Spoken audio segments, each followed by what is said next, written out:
About technology, the internet, and what's happening in the lives of our kids. And I just read a Barna research. You talk about current information. It popped up on my computer. I read it today.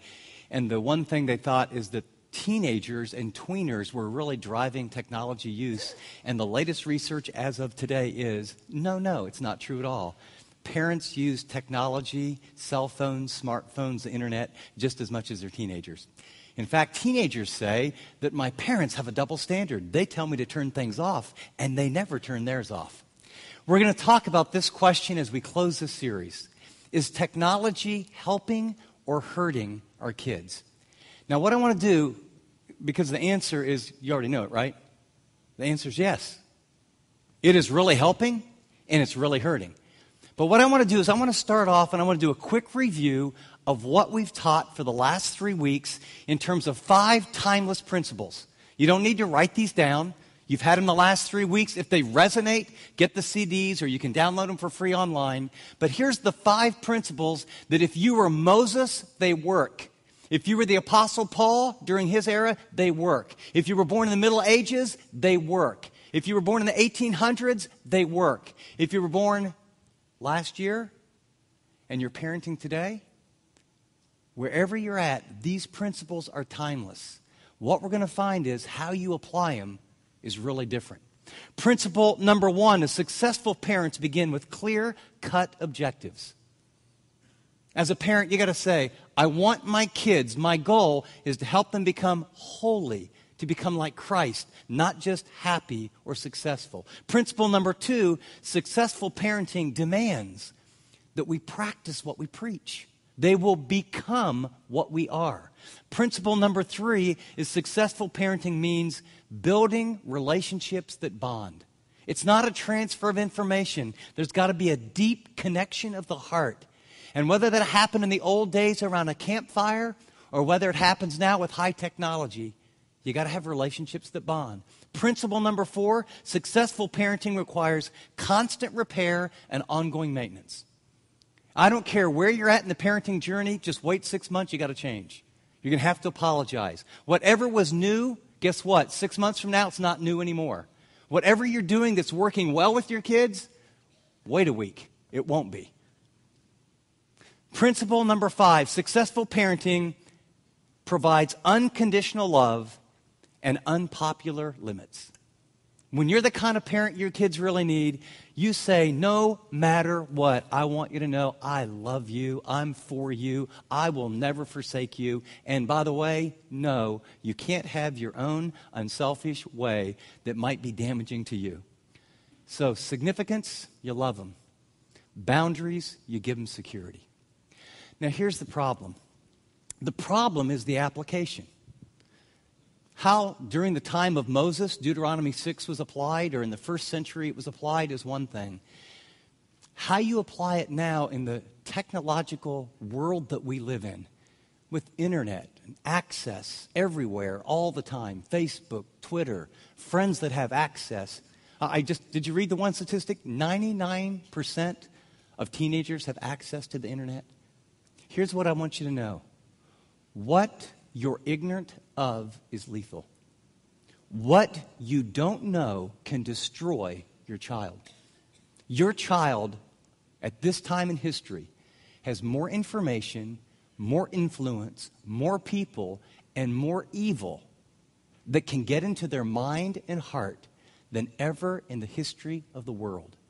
And you can be sincere, you can be conscientious, you can care about your kid, but if you are ignorant about how and where that information or those people or those images or that thinking gets into the heart and the mind of your child, it can destroy him. I know. I've been there, unfortunately, and even done that. In my ignorance, one of my children logged on to the internet and started a very painful and difficult journey. Ryan, why don't you come and take a few minutes? This is my son, Ryan Ingram. Welcome him, if you will. Thank you.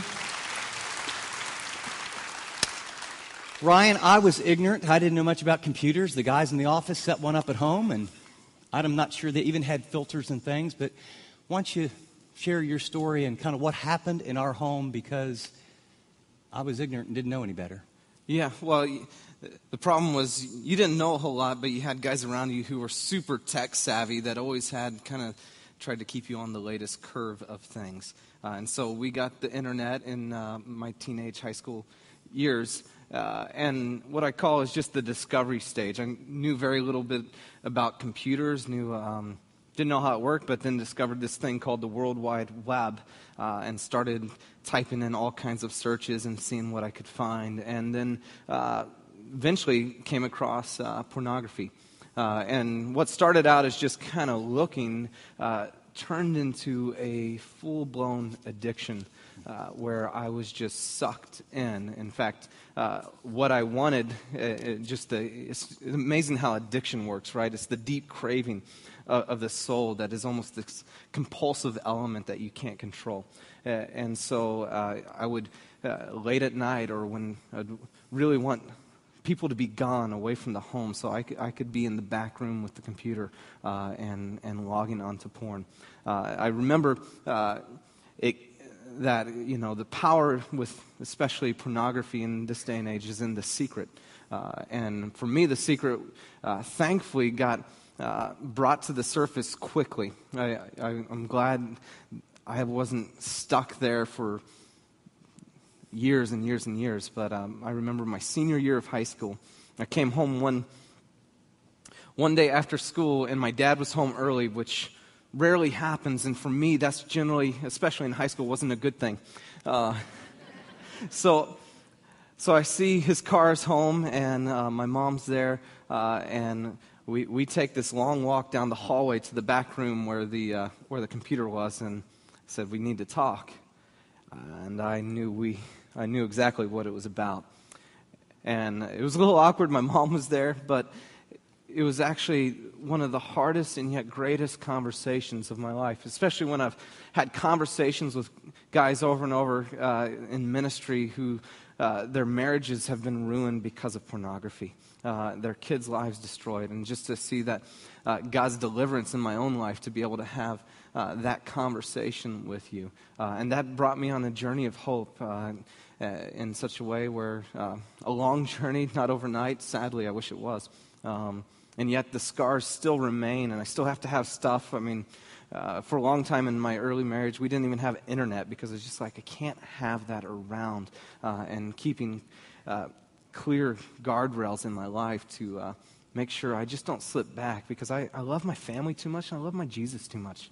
So that's a little bit about my story. Well, I didn't know that stuff would pop on and didn't have any idea how it worked. But I still remember one of our tech guys actually confronting me, Ryan, and saying, and I appreciate the culture that we had, that he felt free, and he assumed I was the problem, and I said, I got a lot of problems, but that's not one of them. And that led us to the journey, and it's been neat to see how God has worked. Now, since that time, you've spent the last 10 years in ministry. You've been a pastor of junior high, a pastor of high school, pastor of college. You spent 10 years with young people who have lived in a very high-tech world. What have you learned? What have they told you? How, if you could maybe answer the question, what do they wish their parents knew about being a parent in technology in this world? Yeah, really, we were on the front end of that first generation in this kind of tech world, at least the internet stage. And I work currently with college-age young adults, and so I just Facebooked them and asked this question: what kids wish their parents knew about parenting and technology, because I wanted the perspective of those that were really close to their high school, teenage years, their tween years, and yet could have the insight to say, man, I really wish they knew this because of what I experienced, the consequences, the pain, the destruction. And so it's interesting to me because it's very counterintuitive to what we think they would answer. But let me just read a few of these. Yeah, and I'll let people know. Go ahead and pull out your teaching handout. These are right on the front, and these were things that actually the students, college kids, were telling you. Yeah, as they were just been writing in the last few weeks. The first thing was they said, I wish they knew how much I actually needed them. So often we think that they don't need us. They put off this affront that In fact, it'd be better that you're not here. And yet, the deep craving of their soul is, you know what, I wish they knew exactly how much I really needed them. Say, I wish I knew that when they set boundaries, it makes me feel loved. That it provides this sense of safety and security. I was shocked to kind of see that come back, because you see that fighting all the time against the boundaries, and yet as they're looking backwards, they're going, I wish they stuck to their guns. I wish I had an open and honest communication with my dad or my mom. And I just think it's funny, because I hear all the conversations in the car, and how's your day? Fine. How you doing? Good. Yeah, no, you're like, really? You want open and honest communication? Can we get a little deeper? But that is a deep desire that they were able to talk about life and what was going on. I wish they knew it's not the same as it was when they were a kid. That the world's changed. That life's dramatically different there. I wish they didn't just ignore my use of the internet. That sense of feeling of being alone. I can relate to that one just because of history that we had. I wish I didn't have unlimited, unmonitored access to the internet. Now, when I read that one, I thought, I'm not going to hear that from my junior high or high school student, like, please don't let me have unlimited access. But looking back, they realized that was where a lot of the pain occurred, is parents thought, oh, everything's fine, no big deal. Yeah. Wow. Absolutely.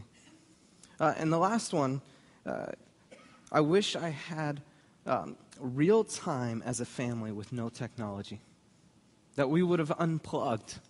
That we would have hung out and gotten to know one another, not sat around the table looking at our phones. Well, I've actually had, on a few occasions, parents and students talk to me where, every time I get in the car, my dad's on the phone. Or every time when we're everywhere, I was at either Starbucks or Chipotle, one of those places, and there were like 7 or 8, 9 people in line. And everyone but one person was in line like this. And guess what? If more is caught than taught, guess what? Your students and your children are going to model your behavior. Well, Ryan, let's get to how do we help people? Sure. You've done a lot of work here. You've been working with these people's students and kids. Let's go over here, sort of at the workstation, and let's see if we can't. This is a very smart group. They open their notes. They're ahead of us. I heard it already. Yeah. Yes. Well, we got a little laptop. I've got my iPad here, so we're all teched up. And let's move to kind of what's a parent need to know, okay? I'm sitting here tonight, and some, especially in this city, a lot of people very, very tech savvy, but there's some that are like me. So pretend you're talking to me. Well, you don't have to pretend. I'm here. But someone like me that you realize if I can't find someone to fix my stuff, then I'm in trouble. So what do parents need to know in today's high-tech world? Now, the first area is really, we all get this, but we just need to really embrace this, that the landscape is constantly changing. We understand that, we see it, but it has dramatic implications for us in parenting. Because if the landscape is constantly changing, we can't be on autopilot as parents. I just saw the Best Buy commercial yesterday. I don't know if you've seen that, of how quickly technology is changing. In fact, they have the buyback program, because once you buy it, it's automatically out of date and something better's come up. And I just have some examples of just how technology has changed. We had dial-up, LAN. I remember dial-up, you're waiting for the thing, and then all of a sudden LAN, it happens right away. And wireless, car phone, mobile phone, smartphone, tape. I'm pretty sure that's what started with me. You had something different. 8-track. And any vinyl? Okay, maybe not. But CD, MP3 player, and then just even MP3 players have changed. Like iPod went from iPod and just 1,000 songs in your pocket to iPhone to the iPad and so on. And so we just see that we live in a landscape that is constantly changing. So what happens as a result is then the rules are ever changing.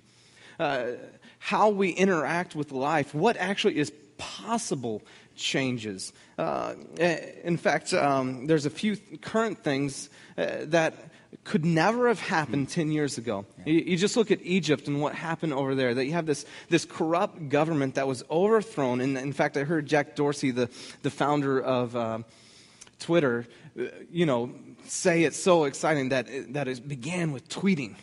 Yeah.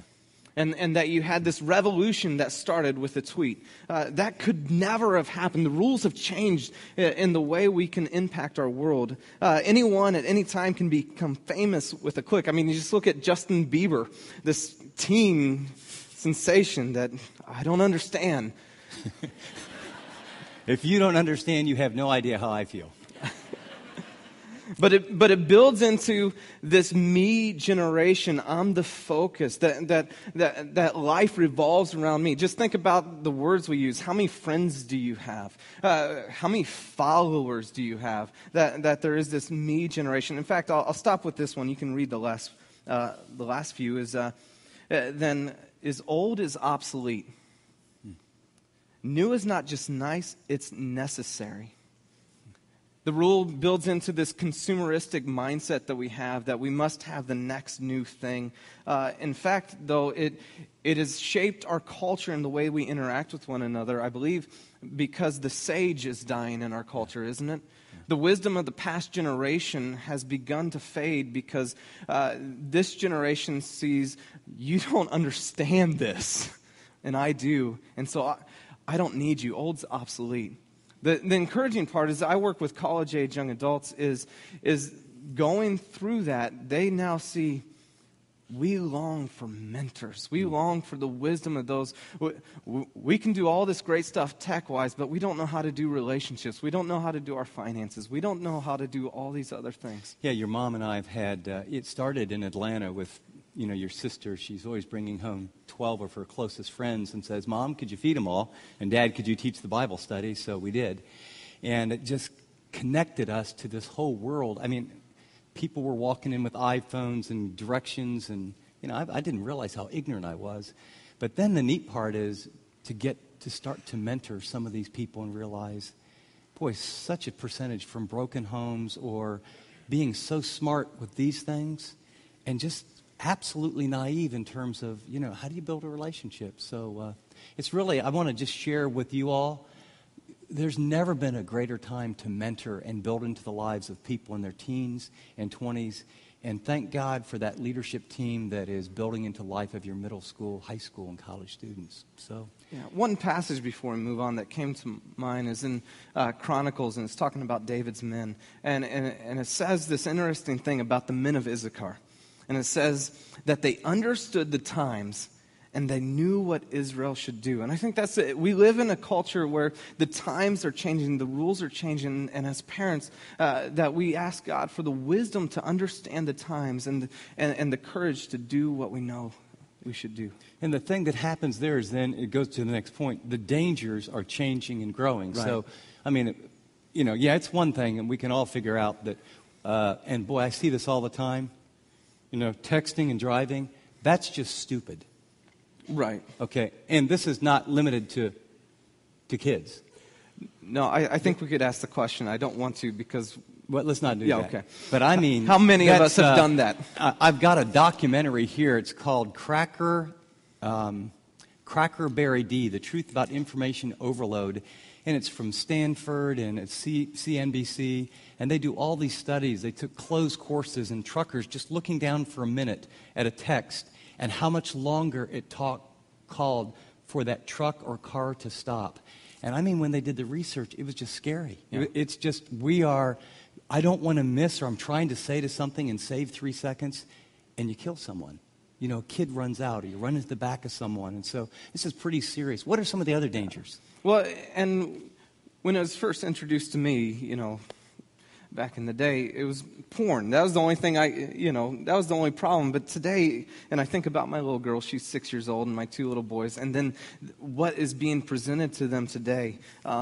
And if you just go down, actually the bottom 3 I just want to talk about is, beyond addictions and all that, is now you have online predators. And you just think about, not only do our kids have access to the world, but now the world, because of the way social media has worked, has access to our kids.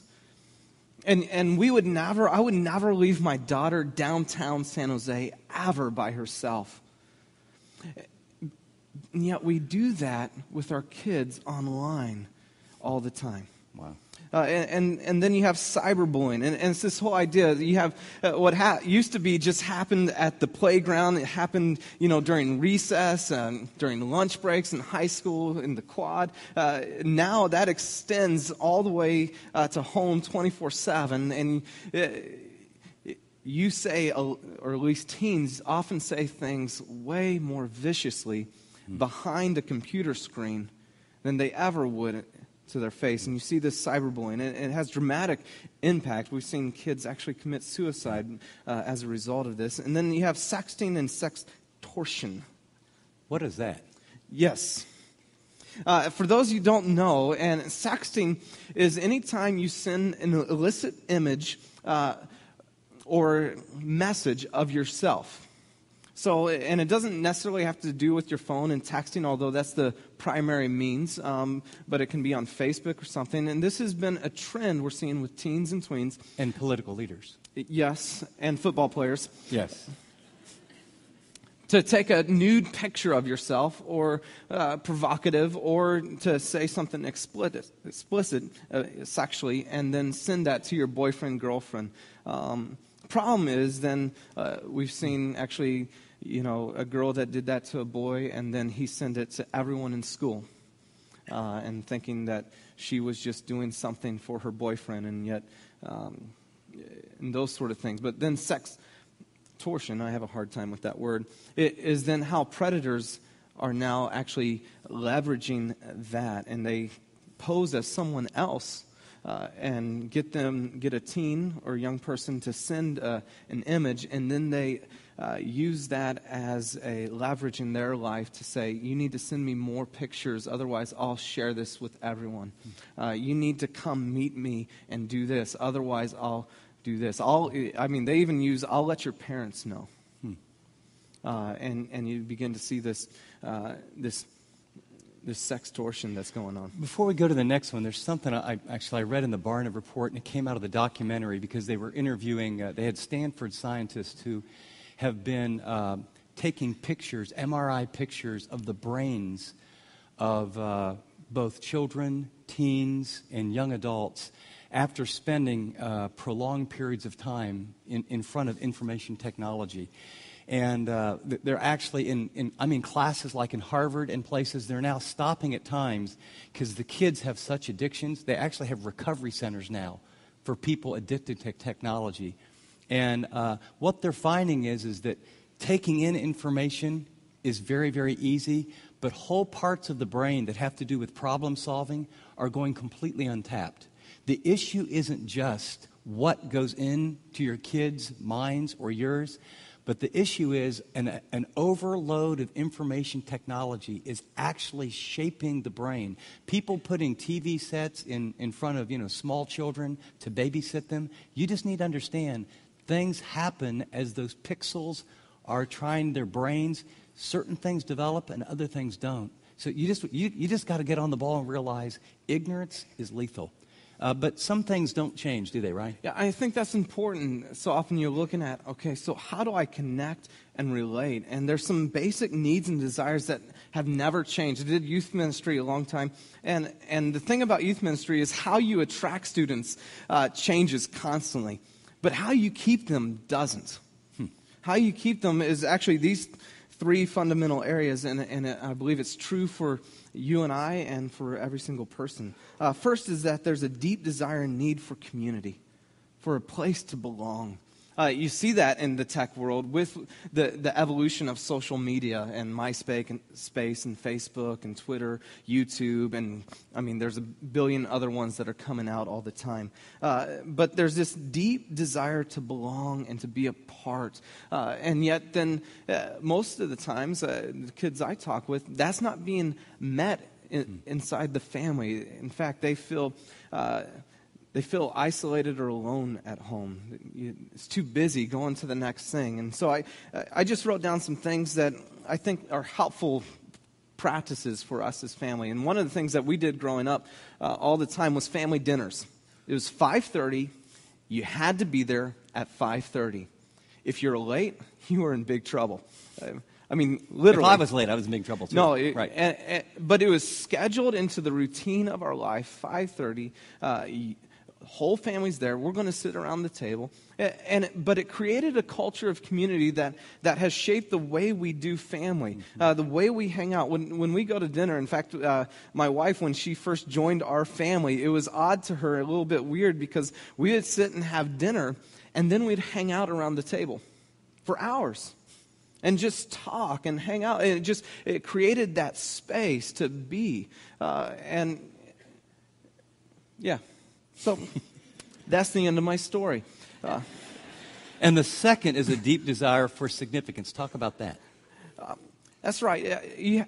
Every student, in fact, every person has this longing to make an impact, know why they're here, what is my purpose. And as a family, as we do that, a great way to connect is serve together, go on missions trip together. Look at how you can not just be a part of what's going on here and serve, but how can we as a family serve? I watched a family that serves together at our church. Their whole family works in the children's ministry. And just a great way they see church, and their kids have this reality that church is part of us serving together and using our skills and gifts. I mean, we did that a ton growing up, and went to projects and painted stuff and all over, but it gives a deep sense of significance. The third one is this need for boundaries.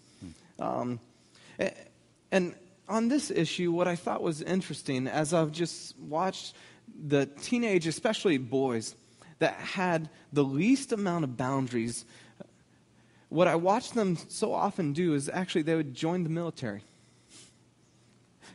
There was just intuitively this deep sense and need for boundaries, for security, for safety, for someone to say, here's where you should be and where you should live. And it was so much so that they could do anything and go anywhere, but then they would end up going to the military, the most rigid, rule-based, place as far as here's the boundaries. Well, just a word to parents, because when you're setting those boundaries, you're the bad person. Whether you're a single parent or a blended family, especially when, who are you to tell me that? But that role of saying, this is the way it is, I really love you, I care for you. So it's not just the research, but when kids come through it and they're young adults, they're saying, man, I didn't feel loved when my parents didn't provide that. Because it's hard. I mean, there's a lot of nights, I'll tell you, your mom and I, we sat up in bed and I'm thinking I'm the hardest, most difficult, painful, rigid dad in the world, but I'm sure this is right. I just feel lousy about it. And you didn't seem to like it at times either. No, not at all. But short-term pain, long-term gain. It communicates, the students and teens communicate over and over, I felt abandoned without the limits and boundaries. I felt alone without the limits and boundaries. I felt like they didn't really, if you really cared about me, and since you didn't care enough to do what I needed, not what I want. And well, let's shift gears, and I want to get to the real solution side. I think we've said, okay, I hope a lot of parents are thinking, I had no idea down deep my kids are going to talk like this and what their needs are, or sort of there's the landscape, what I need to know. So what's the game plan? I'm a parent here, and I'm thinking, okay, help me, man. I mean, some people are feeling like me, ignorant. Other people are just feeling like neglect. I need to get with the program. And some are feeling like, I don't know where to start. Right. So lead on. Well, and I tried to simplify it as much as possible. Just give you five steps, steps for a game plan. The first is lead the way. As the parent, lead the way. And I'll give you a few ways to do that. First is become a student and a support. Kind of that whole principle, as long as you have kids that are students, you should be a student too. And it should go longer than that, but just think about that. I'm going to be a student. I can't be that, what we talked earlier, that autopilot parent. I have to be an active, engaged parent. My wife and I were just talking about our daughter who's 6, and now she's getting into that age range of, okay, we're gearing up. We need to begin to lead the way and set stuff up ahead of time. And on resources on this, just because I looked at many things and web and books, and I ordered a bunch of books, and I actually found most of them to be useless.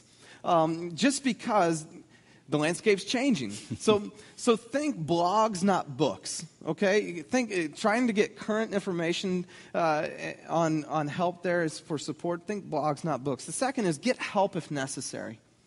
Admit, I need help in this area. I wrote down kind of 3 things I think you may need help in. First is personally. Just talking about porn is, I know that there's probably many of us in this room that have that same struggle, that we can't genuinely begin to lead the way for our kids because there is a secret addiction that's keeping you from actually guarding and loving your child to their fullest and the way God's created you to do that. And personally, you just need to get help. And go, you know what, it's for me, but it is for my family. The second area is technically. This is the most tech-savvy area in the world. And so some of you going, I got it. And there's others that are like my dad.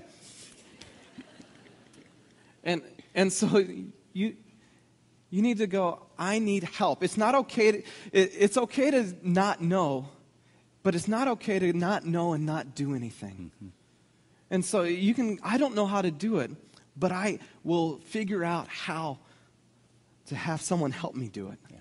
Yeah. The third area is professionally. You begin to go down this, especially I think this is in the area, if you have tweens and teens in this area and you've not done anything, you're going down a rabbit hole and you're not sure what you're going to find.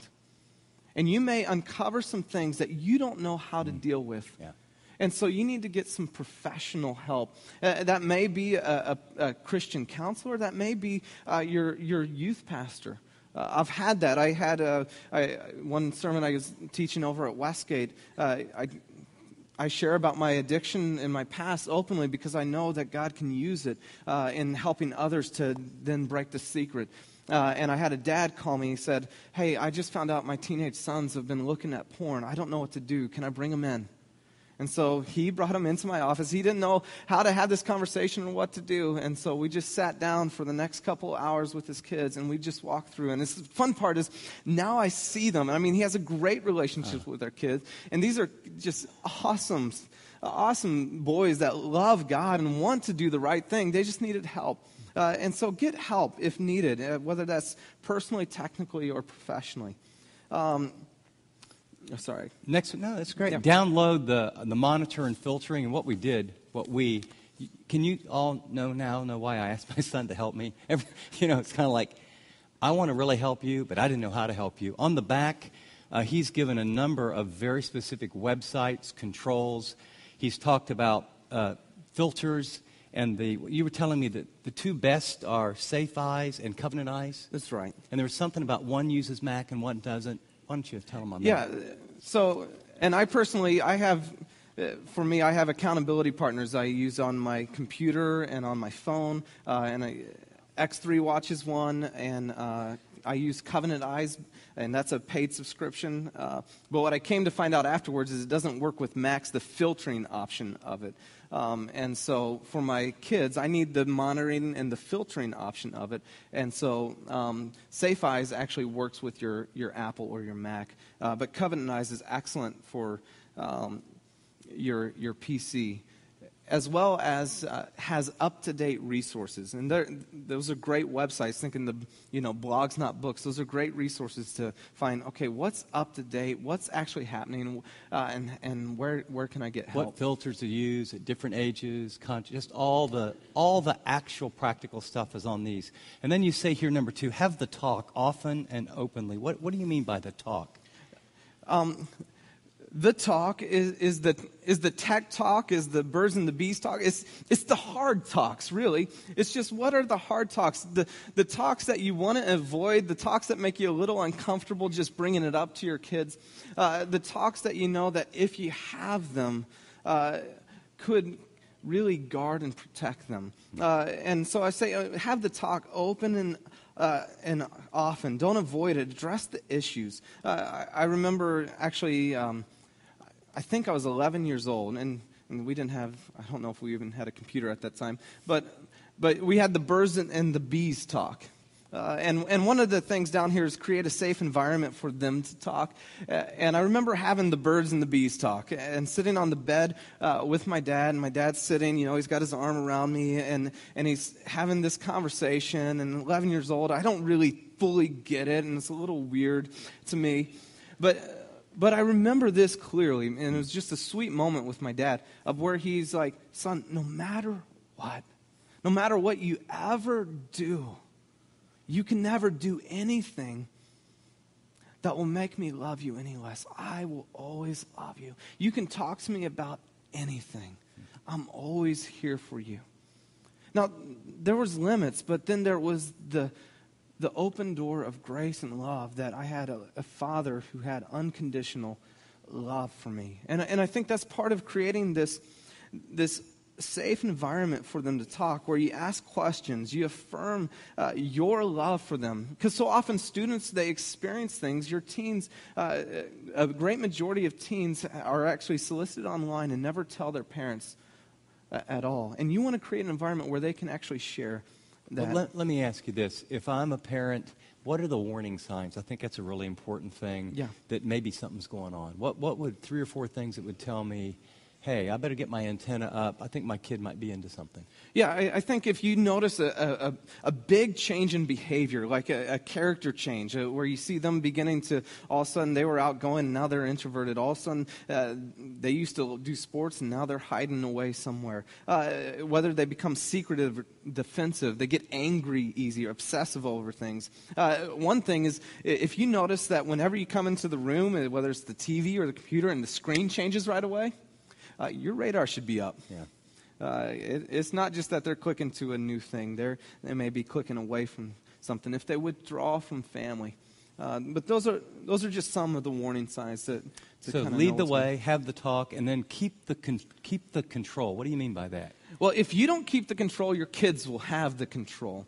And just by nature, they're going to be ahead of us technology-wise. My daughter already can use the iPhone and get her, she can't tie her shoes yet, but she can use the iPhone. But keep the control. One thing, and just our history, we had a computer that was in the back room. That's a bad idea.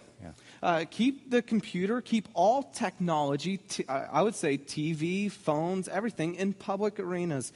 Set specific rules and contracts. That's actually with Safe Eyes and Covenant Eyes and a couple of those websites. They have great material for you to go, okay, here's the set of guidelines we probably need to embrace as a family. Parental controls. And this is just a rule I have, and I think it's a pretty good one. I made it up, not really.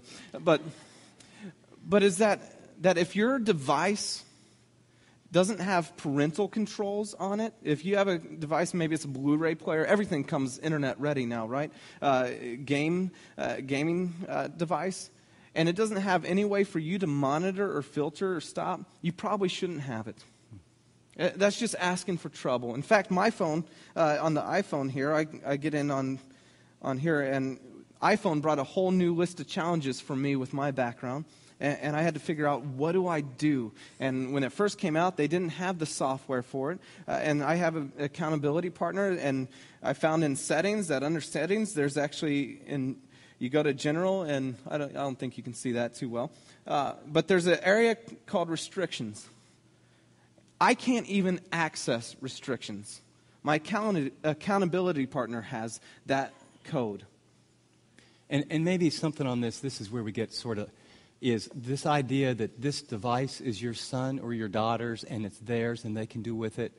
If this goes in their room, if this goes to bed with them, the latest study is kids are texting in bed till 1 or 2 in the morning. Yeah, later. In fact, some of their parents, just, if you can't turn this thing off for 24 hours, 1 day a week, you ought to ask yourself, what's driving you? Because at the end of the day, you know what that really boils down to? A level of grandiosity that's almost unbelievable. I'm so important. I need to know everything. I'm the center of the universe. I mean, when you stand in line, when you're waiting for a red light, and you know what? It's all of us, isn't it? It's just you hear that little beep, and I wonder who texted me. You know what? I think they'll be there. It's a whole 3 minutes until you turn in. But it's some discipline. But if these things are with your kids and it's kind of unlimited, or you're modeling that, you can almost just set the clock. Some very, very bad things are going to happen in your home. And so this is what this is talking about. You really need to take control. Set time, set restrictions. Nothing good happens after midnight. What do you mean by that? I just mean, for me, nothing happened good late at night. So you can actually set your computer, or maybe even if you're more technical, you can set your entire internet to actually shut off and set different time things for that.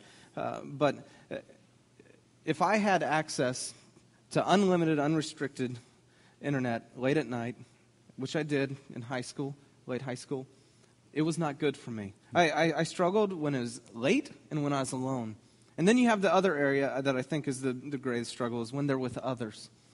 And so you can control 2 out of the 3, and you can help shape the third and begin to instill values and have some guidelines. In fact, a lot of the websites say, here's our guidelines, and here's how we're going to interact with others as well, which is really important. Number 4, know where they go. And on this one, I like it. You say when they're young, and they can kind of read this, 0 to 12, you become a gate. Right.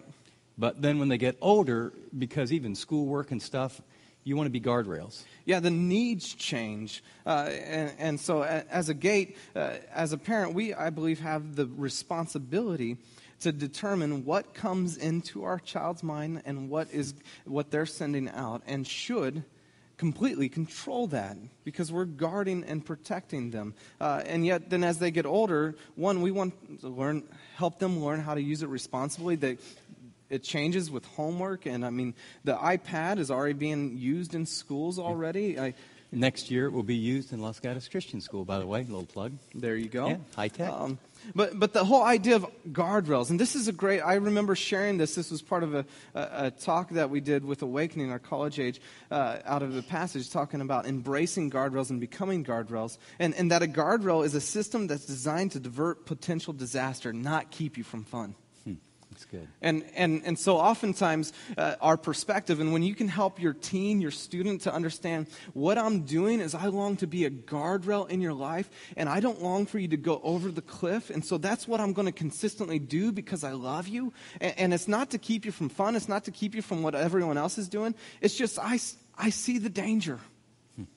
And I know that any one of us, and for me as a father and being down this path, I can say, I have the guardrails in my life too.